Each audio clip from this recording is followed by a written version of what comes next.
So I also wanted to understand about the involvement of India or Indians in this entire summit or the preparation to get a vaccine.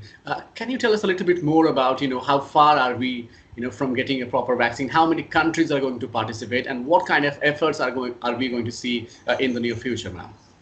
Yeah, we're expecting large numbers of countries to participate, and of course, many vaccines are under production around the world.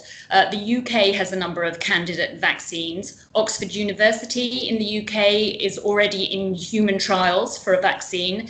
Imperial College London will follow next month. And we know that there are many vaccine candidates under production also, under development in India. And I think India will have a really key role to play in this. Prime Minister Modi has often spoken of India as the pharmacy to the world. And we, indeed, the UK, have been incredibly grateful to India for its help with supplying paracetamol and other pharmaceutical products to us during this crisis. But India also produces over half of the world's vaccines and 60% of the Gavi Global Alliance vaccines. So India is going to have an absolutely vital role to play in helping find a solution to this pandemic. Right. And could you also tell us a little bit about the cooperation so far in fighting COVID-19, that is India and UK? What is the cooperation that you have seen so far? And could you share a little bit about that? Yeah, sure. I mean, it's in a lot of different areas. So within the G20, British and Indian finance ministers have been working together on an economic action plan to help the economic response globally to the virus and to minimise the impacts around the world.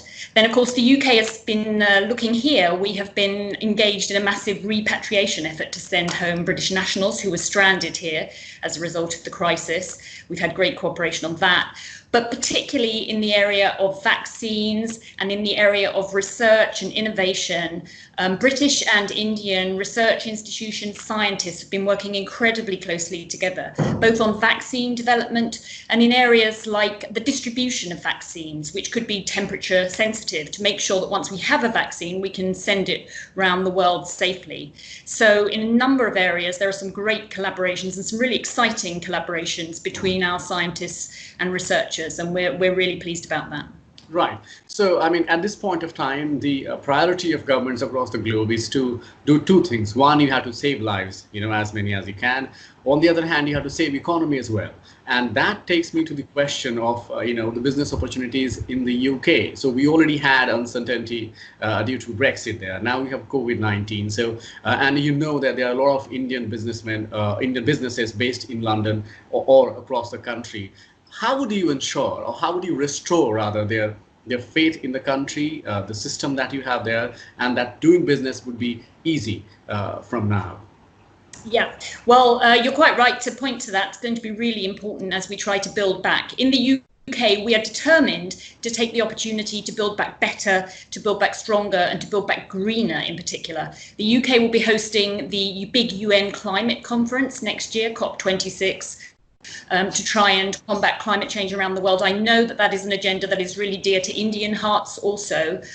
So that will be part of the recovery. But as you say, there are many Indian businesses operating in the UK, and of course many UK businesses operating here in India.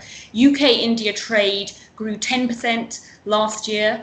So it's on a very, very strong upward trajectory, and we want that to continue. We've been working hard in the UK to support our economy as we come out of this virus, helping businesses with loans, with tax deferrals, and job support schemes to ensure that jobs can be saved. So we're confident that we will emerge from this and we will build back stronger, and a very strong UK-India trade relationship will be a fundamental part of that. Right.